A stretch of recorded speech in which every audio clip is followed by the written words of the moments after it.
If you have rental properties in Ontario, you're probably aware of the risks when it comes to placing a tenant. If not, you're going to really like what I have to say next. It can take a year, maybe even longer, to evict a bad tenant in Ontario. And during that time, while your expenses are piling up, they're also potentially causing thousands of dollars worth of damage to your unit as well. Properly screening your tenants will drastically reduce the likelihood of this happening so that you don't have to end up at the landlord and tenant board trying to evict somebody. In this video, I will be providing a framework for screening your tenants in order for you to protect your investment. Hey, how's it going? My name is Steve LoPresti. I'm a real estate agent and property manager here in Hamilton, Ontario. So if you have any questions about screening tenants, finding tenants, property management, or just real estate in general, feel free to reach out to me. My contact info is up on the screen. It's also down in the description. So when screening a potential tenant, the screening process itself actually begins right at the start, from the very first communication that you have with them. You want to pay attention to how they communicate with you. So were they rude or disrespectful? Or take a look at how organized they were, or how well they are dressed, and so on. Treat it like it is an interview, because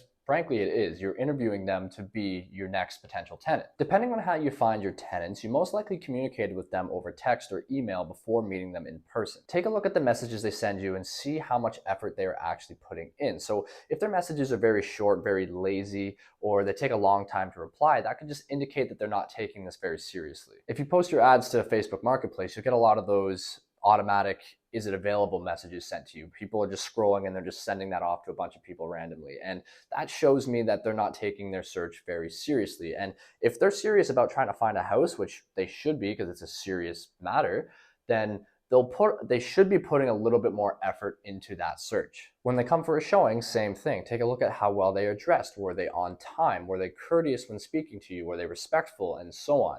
It's the same as finding employment, right? You wouldn't show up to a job interview with sweatpants and a stained shirt and be incredibly disrespectful to the guy interviewing you. And if they're late to your showing, that is also a red flag, right? If they're just generally sloppy and disorganized while you're showing them the unit and while you're communicating with them and setting up showings, then the chances of them being sloppy and disorganized when it comes to keeping their unit clean or paying rent on time is very, very high. Especially since at this point you haven't even signed a lease yet. So if this is how they conduct themselves, it's probably not going to be a good fit. Right? They don't have to be wearing the most expensive clothing or anything like that, but they just have to be relatively put together. So they show up clean, presentable, on time, they're nice and respectful to you. These are the things you want to look for, because it's an indicator of how much effort they put in and how much they care about this. And so if they put in very little effort and they care very little, once they move in, they're going to put in even less effort and they're going to care even less. I once had a guy show up completely barefoot. He had no shoes on, and he was walking all throughout the house like that. Look, I don't like wearing shoes as much as the next guy, but there's a time and a place for that. How they treat you is also important. So if they did happen to show up late, were they at least apologetic about it? Were they polite to you? I've had people actually insult me during a showing. Not the best strategy if you want your application to be accepted. Keep in mind though that this actually goes both ways. So they are also interviewing you just as much as you are interviewing them. So good tenants will want to see that you will be a good landlord just as much as you want to see that they're going to be good tenants. So make sure you communicate clearly and effectively. You are nice and respectful, you are organized and punctual, and you just seem like an overall well put together individual. All right, so the next thing I want to touch on is conducting the showings themselves. So when you're conducting the showings, it's important to be as tactical and organized as possible. This is so that you are not only efficient with your use of your time, but also so that you don't get overwhelmed and discouraged with the whole process and end up accepting that bad application just because you want to be done with it. I recommend that you have specific time slots that you decide in advance when you will be showing the unit. I like to do 3 showings maximum per week, 2 during the week and 1 on the weekend. So let's say you do Tuesday at 4 o'clock, Thursday at 6:30, and Saturday at noon. You want to have a bit of variety in terms of the days and the times that you offer showings so that you can accommodate people who work non-traditional hours. It's best to put these into your calendar as 30-minute time blocks, and then if somebody inquires and wants to book a showing, you tell them the 3 time slots that you have available, so the dates and the times, and that is it. If they are interested, they tell you which one of those time slots works for them. If this was truly important to them, which again it should be, they're looking for housing, then one of those time slots would be able to work for them, or they would be able to make them work. You want to book as many showings as you can for each time slot. This serves 2 purposes. First, it demonstrates to the tenants how much demand you have for the unit. So when they all show up, they see that there's other people interested in the property, and if they want to put an application, they better do it as soon as they can. And second, it reduces any wasted time if people don't show up. So a lot of the times people will say they're going to come to a showing and then they ghost you and they don't reply to your messages and they just don't show up. I'm sure you can see how annoying that will be if you drive all the way out to the property, you prepare it for a showing, you get ready, turn all the lights on, do what you have to do, open up the windows, and then somebody just doesn't show up, and then you have to close it all down and drive home. Is a complete waste of time. By having multiple showings, you eliminate that from happening. Because say if you have 5 showings and 2 or 3 of them don't show up, at least you still have the other 2 that came and you didn't drive all the way out there for nothing. If somebody messages you and says that they can't make one of those times, you just have to say, sorry, unfortunately, those are the times I'm showing it. And if not, you'll have to just wait till next week, see if it's still available after that. Booking showings in this way is how you reclaim your time as a real estate investor. If somebody says, hey, I want to see it tomorrow at 3 o'clock, and you say, sure, I'm not doing anything, I'm just going to drive all the way out there and show it to them, and then they just end up not showing up. It's happened to me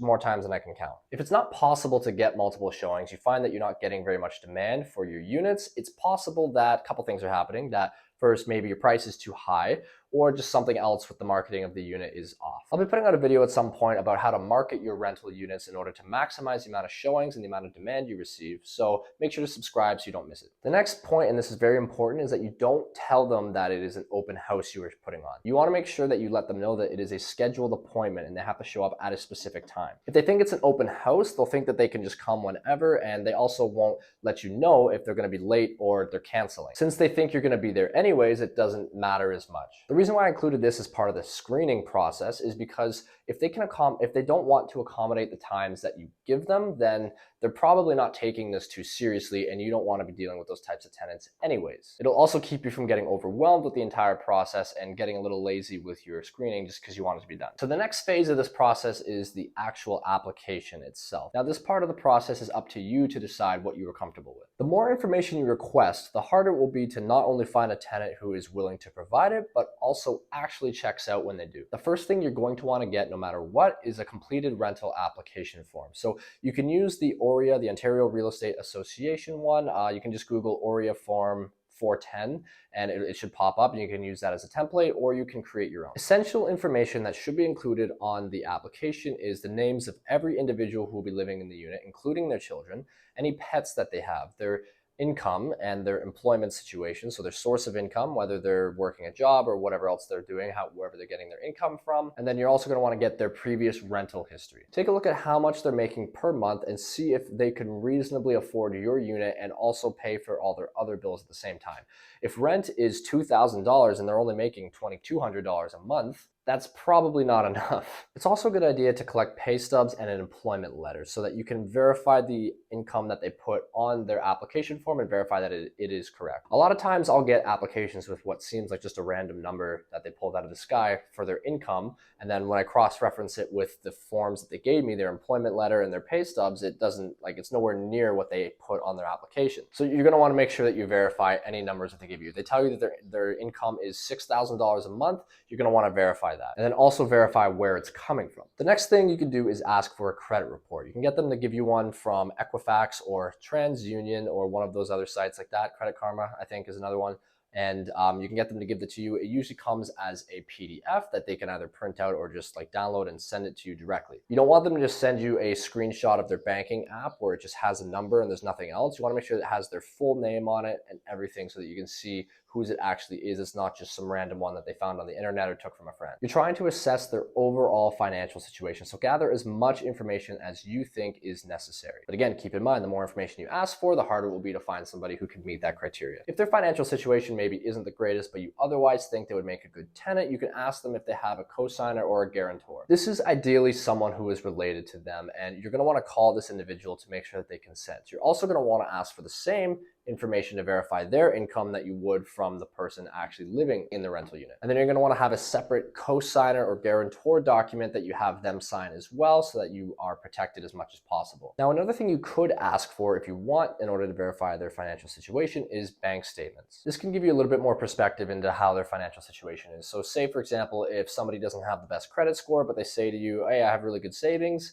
then you can request a bank statement in order to verify that. Keep in mind though that you cannot demand this information. You can ask for it, but if they don't want to give it to you or they're not comfortable with it, you cannot force them to, whether they're an actual tenant at one of your rental properties or just applying for one. All right, so the next thing you're going to want to do after you get that employment letter is to give the employers a call. You're going to want to verify the hours that they worked, how long they've worked there, roughly what their pay is. Some employers won't disclose some of that stuff, but try to get as much information as you can. See, like, how good are they as a worker, right? Like, do they show up on time? Like, are they generally, is there any issues with them, and so on. While we're calling people, it's also a good idea to call their previous landlords as well. So ask them, how were they as tenants? Did they pay rent on time? Were they organized? Were they loud? Were there any complaints from other tenants or neighbors or whatnot? And also, you just want to find out why they left. So did they leave because you had to evict them, or did they just want to find something bigger? This can give you a lot of useful information about whether or not somebody would be a good tenant for you to take on based on how their previous landlords feel about them. Just keep in mind that if someone is their current landlord, so they're still living in that person's property, their opinion might be a little bit biased. They could be currently trying to get that tenant to leave. And so if you call them and say, hey, how is this person as a tenant? They're more likely to give them a good review, even if they aren't the best tenant, just because they want them out of their own property. So just keep that in mind, that when you're calling landlords, the previous landlord might be a little bit better than their current one. The previous landlord has no reason to lie and will be a little bit more honest with you. That being said, it is still a good idea to call them and see how much information you can get. And if they don't have previous landlords, maybe they left that section of the application blank, you always want to ask them why. And that goes for any part of the application. If anything is left blank, ask them why. Get as much information as you can. If they don't have a previous landlord, it could just be that they were living at home. Maybe they're younger and they're just moving out. So they were living with their parents and now they're moving out on their own. Or maybe they owned their home and then they sold it. And now they want to rent for a little bit. I had a client one time who he sold his house, but when things were really hot back during COVID, and then he wanted to just rent for a little bit while the market cooled down, and then he was going to buy again. So that was his situation. So if that's the case, you can always ask for something in order to verify that. They're not always going to have previous landlords, so just keep that in mind. If you have a lot of demand for your unit, you can be stricter with your criteria. But if you're having trouble getting showings and finding people who are actually interested, you might have to loosen your criteria a little bit. That could also be an indication that you didn't market the unit properly or you've overpriced it. So you're going to also want to approach those avenues first before becoming more lenient with your criteria for screening. It's also important to keep in mind that you cannot ask your tenant to pay you rent up front. If they decide to offer it to you out of their own free will and it's their own decision to do that, then you can accept it, but you want to make sure that you document that and get that in writing, that they have willfully offered to pay you however much up front, and it will be applied towards the rent for however long. This is so that you protect yourself in the event that, say, something happens. If you have to go the eviction route or they end up suing you, you can say, no, they agreed to this. I didn't force them to. They agreed to it, and they signed here saying that they agreed to it. It's also important to note that in Ontario, you cannot discriminate against tenants on certain grounds, such as race, gender, sexual orientation, disabilities, and so on. You can't be running ads that say females only or anything like that. It's important to make sure that you are familiar with the Ontario Human Rights Code and the Residential Tenancies Act before you are doing any leasing at all. All right, so you found a tenant who has passed your screening process and you've signed a lease. What, you thought that was it? No, there's still more. You want to make sure that you collect the full deposit and anything else you require from them. So say proof of tenant insurance, or if they're putting the utilities in their own name, you want to make sure that they have all of that before you give them the keys. Once you exchange the keys, the power dynamic has shifted. So you want to make sure that you have the full deposit actually in your bank account, not just a check, but it's actually in your account before you exchange the keys. Once you give them the keys and they've moved in, they are officially your tenant. And if, say for example, that check they gave you bounces, now you have to go through the eviction process. And as we all know, that is something you want to avoid at all costs. So make sure that you've collected everything you possibly need from them before you give them the keys, right? You've collected the full deposit, key deposit if you're asking for that, and anything else that you require before you move them in. Overall, you want to approach tenant screening holistically. It's not just one factor, but many that goes into whether or not there's a high likelihood that somebody will make a good tenant or not. And sometimes certain situations happen where you get an application that could not have been better, but you still end up having to evict them. These things happen, but at least you know that you did everything that you possibly could to avoid that scenario as much as possible. And if you follow all these tips, the likelihood of that happening is slim. All right, so there you have it. Those are my tips for screening your tenants in Ontario to avoid having to go to the landlord and tenant board, because we want